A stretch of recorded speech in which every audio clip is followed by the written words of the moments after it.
Bienvenue à nouveau sur le plateau de Smart Tech. On est en direct, c'est l'émission qui vous parle de l'innovation du numérique et c'est le moment du rendez-vous mobile business avec Jérôme Bouteiller, le fondateur d'Écran Mobile. Bonjour Jérôme. Bonjour. Alors on va revenir ensemble sur ces annonces de la keynote d'ouverture de la conférence annuelle d'Apple qu'on a déjà décrypté mardi matin. On est revenu dessus dans le débrief, mais j'ai interdit à quiconque d'aborder le sujet de la réalité augmentée pour vous le laisser. Il n'y a pas eu d'annonce de lunettes, mais il y a quand même eu des annonces qui vous ont intéressé.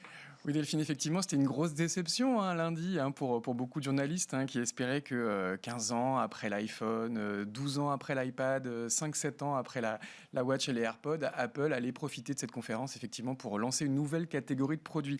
Alors c'était des rumeurs qui étaient colportées par des analystes de renom, on peut citer Ming-Chi Kuo ou Mark Gurman, qui évoquaient effectivement des lunettes de réalité mixte et un nouveau logiciel, un système d'exploitation baptisé Reality OS et qui aurait propulsé ces lunettes. Hélas, 3 fois hélas, effectivement, rien n'a été dévoilé lundi soir. Ça n'empêche pas effectivement Apple d'avancer très vite sur la réalité augmentée, notamment sur l'iPhone. Alors, précisez-nous justement quelles sont ces initiatives d'Apple. Alors, elles sont déjà très très nombreuses. On peut citer Face ID et son petit lidar qui permet de scanner et de représenter nos visages 3D pour déverrouiller nos smartphones.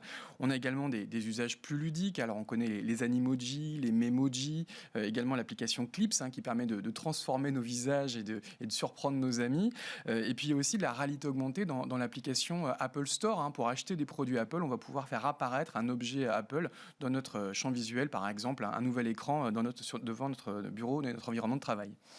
La caméra aussi du smartphone va permettre de faire de la réalité augmentée. Effectivement, tout comme Google ou Snapchat, Apple entend rendre la caméra de nos smartphones de plus en plus intelligente. Et depuis l'année dernière, il était déjà possible, par exemple, de scanner et de reconnaître un texte avec sa caméra.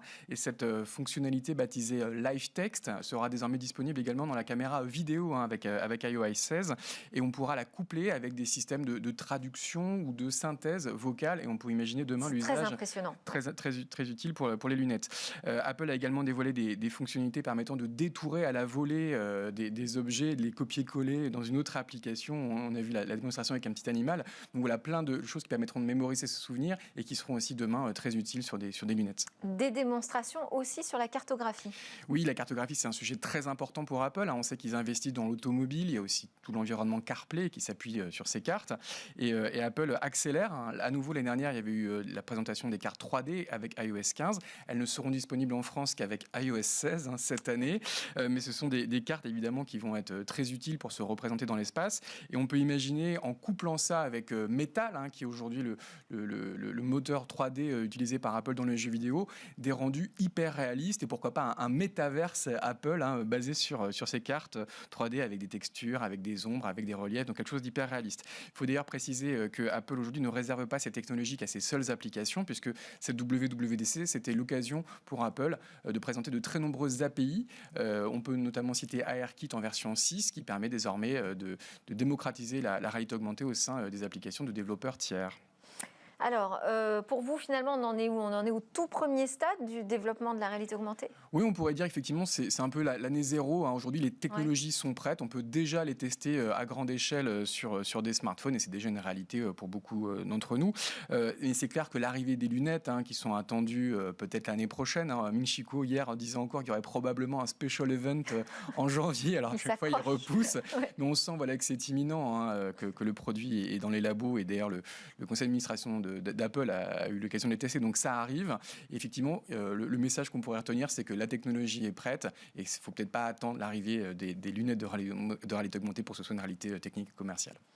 Alors, on enchaîne avec d'autres news dans le secteur du mobile, avec une vague de consolidation dans le Drive to Store. On va peut-être déjà rappeler ce que c'est le Drive to Store. Oui, le Drive to Store, c'est un nom qu'utilisent les Français, pas forcément les Américains. D'ailleurs, c'est l'ironie qui permet d'utiliser la publicité sur les smartphones pour générer du trafic dans les points de vente physiques. Donc, c'est vraiment un pont entre le online et le offline. Et les Français sont très, très forts là-dessus. Ça fait pratiquement 10 ans, en fait, qu'on a plusieurs startups qui se sont lancées et qui ont vraiment démocratisé ces technologies-là. Il y a quelques mois, Timo, qui était un des 2 pionniers, avait été racheté par l'américain NIR, qui vient d'ailleurs de rentrer en bourse. Et hier, c'était l'annonce de l'autre pionnier, Vectory, lancé en 2013, il y a près de 10 ans, qui a été racheté par Mob Success. Et du coup, ça permet à Mob Success aujourd'hui de revendiquer le leadership en France sur ces métiers avec plus d'une centaine de collaborateurs. Donc ça veut dire que ça devient un secteur très porteur. Oui, très très porteur.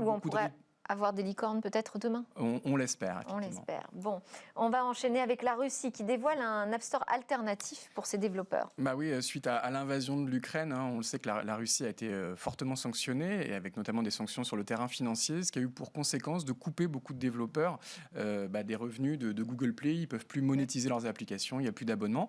Et VKontakte, le Facebook russe, a décidé de lancer un App Store alternatif basé sur Android, en s'associant notamment avec la Sberbank, pour permettre à ces développeurs donc de à nouveau monétiser leurs applications Android. Alors c'est un peu toute l'ironie, c'est des sanctions qui sont évidemment très dures à court terme pour l'économie, mais on voit que la Russie va gagner en résilience avec ses propres technologies, un peu à l'instar des sanctions contre la Chine qui ont poussé ce pays ces dernières années à accélérer son autonomie stratégique dans le matériel, dans le logiciel et sans doute aussi demain dans les composants.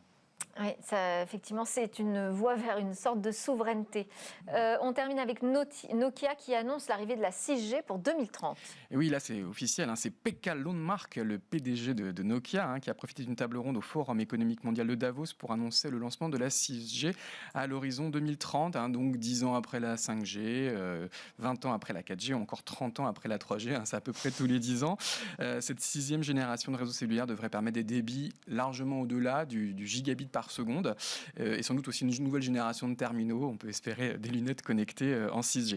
La grande question est de savoir si les grands équipementiers européens, Nokia, mais également Ericsson, seront les premiers sur ces technologies-là, puisqu'on voit aussi les Asiatiques, les Coréens de Samsung et surtout les Chinois de Huawei accélérer aussi sur ce sujet-là, avec sans doute un lancement de la 6G qui n'attendra pas 2030.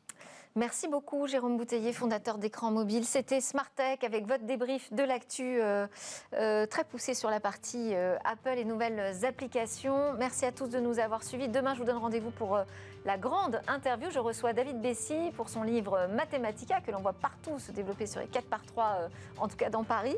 Ça va vous intéresser si vous aimez ou si vous détestez les mathématiques. Vous saurez enfin pourquoi.